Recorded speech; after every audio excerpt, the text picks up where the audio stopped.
How much is actually too much saturation? And how do we keep track of all the business stuff as professional audio engineers? Let's talk about it.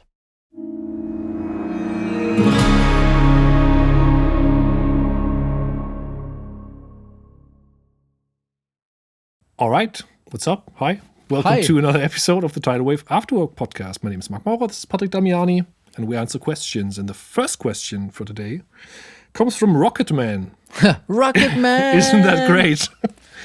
Okay, Rocket Man wants to know, with all the info about saturation on the internet, I'm curious to know, how do I actually know where to put saturation and where not? In other words, everybody talks about how great saturation is, and I get it, but if I make all the elements in a mix very dense, isn't the mix way too cluttered then? How do you decide where to use saturation? Thanks.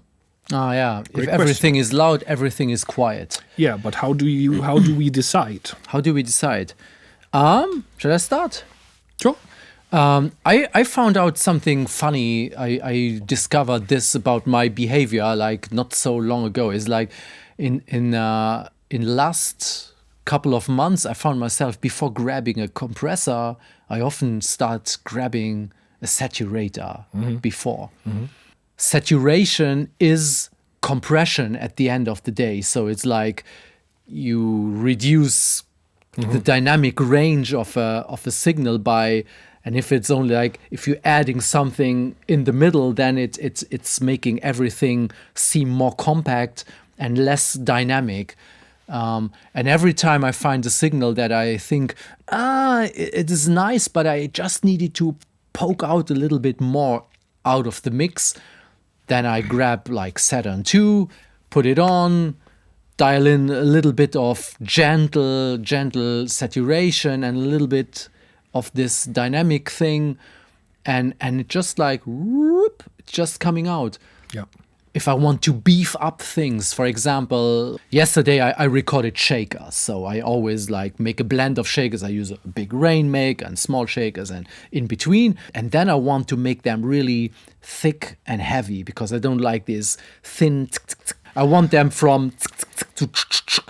And hey, saturation is your friend. I take, for example, from Soundtoys Devil Lock Deluxe, which is, it's really glorious for stuff like this.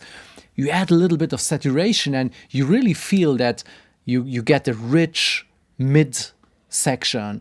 Saturation is really a great tool if you just want to enrich a sound and make it seem more compact. Every time you feel like, it's a little bit small or it's a little bit weak, or a little bit thin, grab a saturator, a good one. And with Saturn, for example, you really have like all the saturation that you could possibly wish to have. And you just put a tiny bit on it and you will see how you get density and compactness. Yeah. I would say similar to you, actually.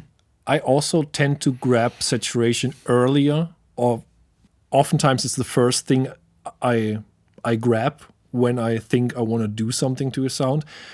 I feel like Patrick said, if there is a sound in your mix that feels just a little bit small and therefore a little bit out of place, you have this ball of sound, the mix, and then there's one element that's like it tries to like say something, but sometimes it's not.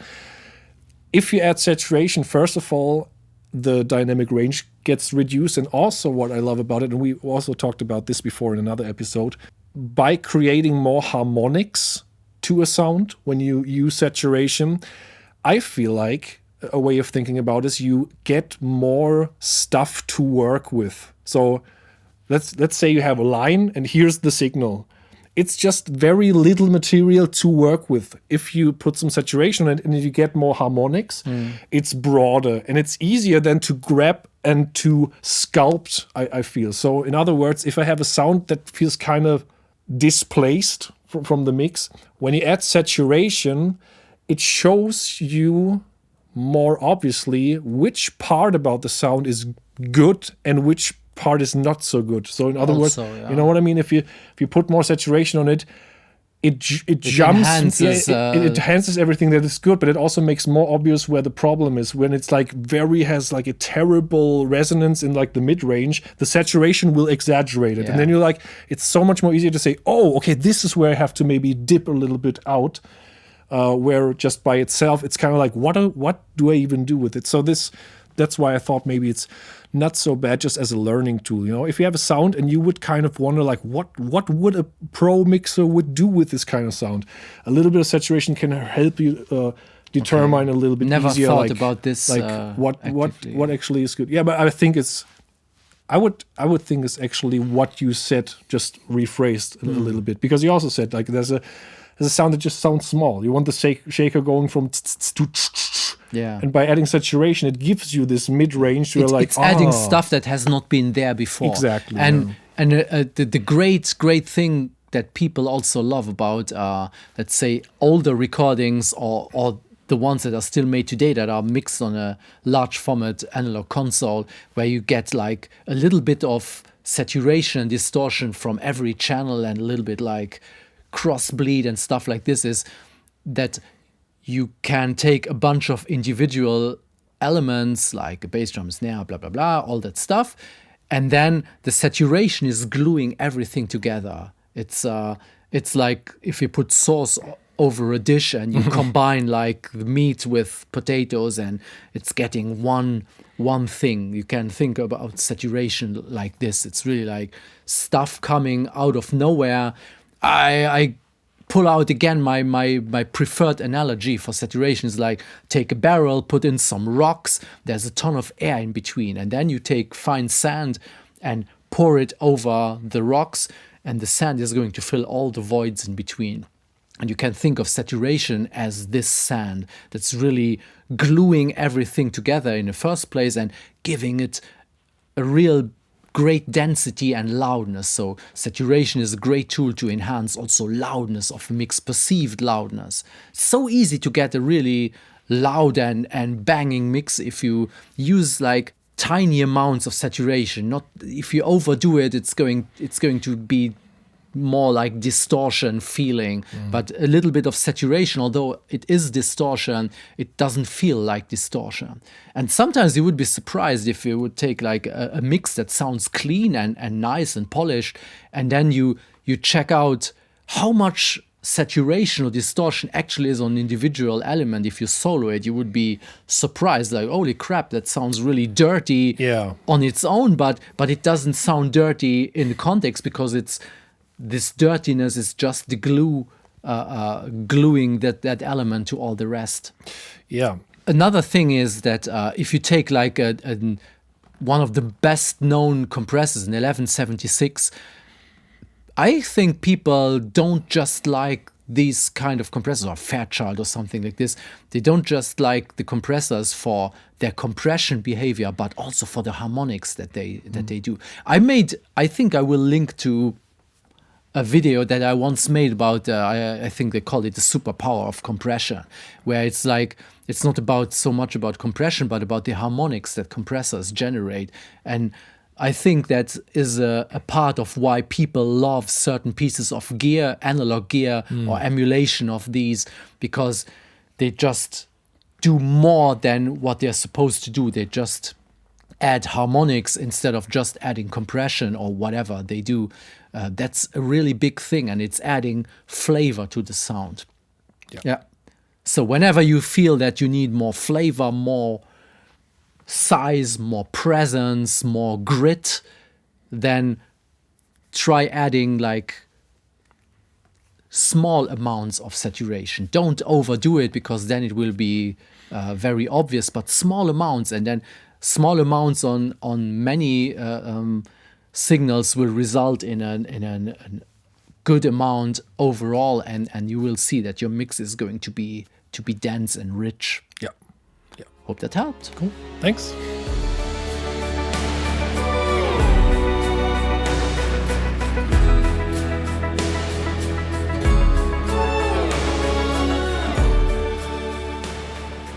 Okay, next question is from Noise Ninja. Hi, Noise Ninja. Hi, Noise Ninja. How do you handle the financial side of the business? How do you budget, track income, and manage taxes as freelance engineer? Hello, I would like to get a song mixed. What does it cost? Yeah, I mean, I have a pretty much fixed price for a mix that only differs depending on things like how long the song is or maybe the track count, those kind of things. So there's a lot of communication up front. And I think this is a point that Patrick brought up so many times in so many episodes, and I really want to stress it here because it's so important.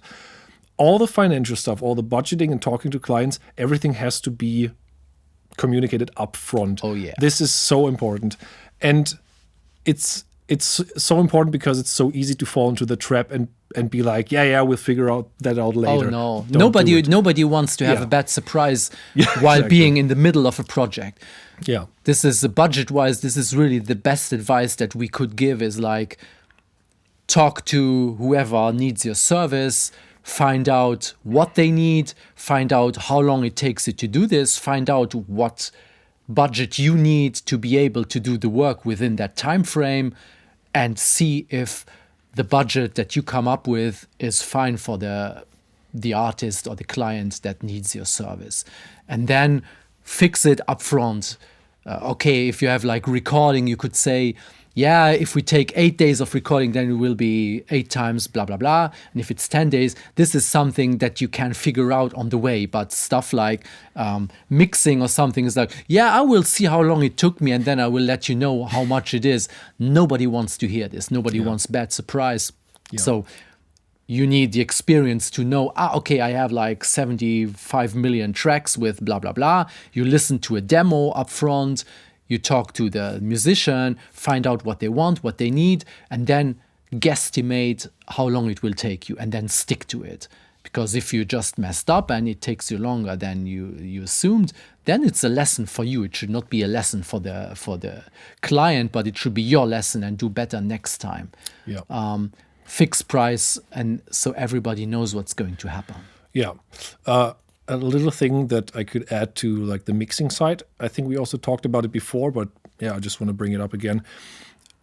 With budgeting also comes knowing yourself in terms of how much time you need for actual work and how much like bonus time you want to set for yourself in case something goes wrong, you don't get a file is corrupted, all those kind of things. It's not directly the budgeting, but it's also managing your time and your worth. So it's not... Yeah, don't forget revisions and Exactly. And also be just aware before you want to do this professionally that, okay, you could probably mix 10 songs in a day. I know Patrick had like crazy sessions in the beginning where you do those kind of stuff, but it's not. Yeah, but the thing is, it's not healthy, and it's gonna just mess you up in the long run. So budget, for example, for a mix, but then also realize how much time you realistically need to make a good job, and how much extra time you need for revision, all that kind of stuff. Something going wrong, and also it's just important to see this over a longer span of time. If you're thinking about this, okay, I'm going to do this a month, 2 months, half a year. So you want to stick to something that you can actually continue to work like this. Yeah, this is sustainable also like, workflow, longevity in those things, and not be like, yeah, I can mix 3 songs a day. Sure, I can, but do you want to do this every day? And is it healthy? No. So yeah, that's another thing about the budgeting thing, because budgeting / managing your own time and energy and worth. Yeah, this is kind of like the point. Next thing was, how do you track your? Let me see. How do you track income? Was the second part of this. I think you have the better answer for this. I just found for myself that I was best served by using an app where I put in every expense that I have, because don't forget the expenses. And I put in every cent that I earn, or that I worked for that day. For example, today I finished the mix. Although I did not get the complete money yet, I put in amount X for the work that I have done today. So I know today was productive. I earned this amount of money. And I do this meticulously for every expense and for every little bit of income that comes in. So that I always have like, I wanted something like with a needle, am I in the red, am I in the green? So to see, I want every month or every week or every whatever to be in the green. I want to be in the plus. This is very important so that when I have an expense to make, I can check, can I allow to do this? Because the thing with being independent is that cash flow is very, it's going in waves. Sometimes you're working on projects for a long time and then you will only put your invoice at certain points, maybe in the middle, maybe just at the end. Some do everything up front. However you do it, fact is that not every month will have the exact same amount of cash flow. And this can mess up your perception of how much money you actually have. Because just because you have money on your bank account doesn't mean you have money on your bank account. Does not mean, because the next first of the month will come and then there will be some rent and there will be some insurance and all that stuff, all the good stuff. The best. So you don't have to forget this. And then there is tax, because this was the third part. How do you manage the tax payments? Well, first of all is don't spend everything you earn. And just because you have 10 grand on your account does not mean that you really have 10 grand. Maybe half of it should be put aside for tax. Yeah. Don't forget this. Yeah, I mean, there's nothing really I can add to, but I think what I can say, because Patrick is doing this way longer than I am, professionally, especially. Because that's the point. I would say a general advice would also be just be very reflective and honest to yourself about how good you manage those things or not, and then be strict with yourself, especially if you want to start this, of realizing, am I very organized in this kind of thing? Is it fine if I just do manual lists of things, and is this going to work? Or are you a bit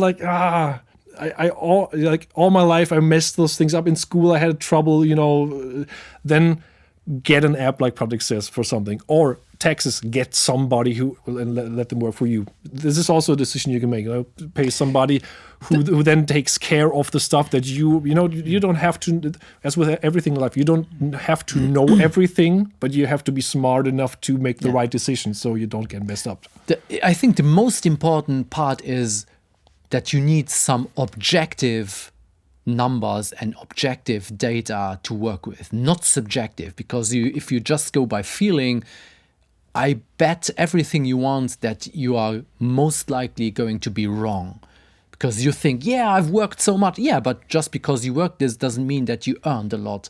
And then, I only spent a little bit here and a little bit there. But if you have the data, and I'm doing this now I'm using this app for 10 years. So I have 10 years of valuable data where I put in every cent.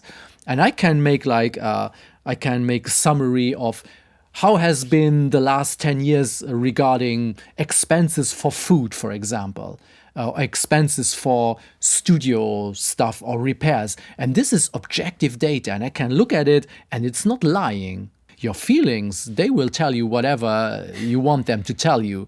I can afford this and I can afford another subscription here and another subscription there. And this is going to eat you up. And especially the tax, don't forget that eventually you will have to pay the tax. So the money that's coming in is not all yours for different reasons. And the more you track those expenses and income and have data, and not just collect data, but also check it on a regular basis, just see, okay, how was last year and compare it to this year? How was the previous year and compare it to the next year? And just try to see, did I improve something? Do I have to work on something? It's very, very, very important. Very, very important. And be consistent, What he says. What I say. Do it. Was a great, great question. Yes. Wish you the best of luck with your finance, and all will be good. Yeah. Cool. That's it. I think we should meet next week again for more great questions. Yep. And hopefully good answers. Sure. Bye bye. Bye bye.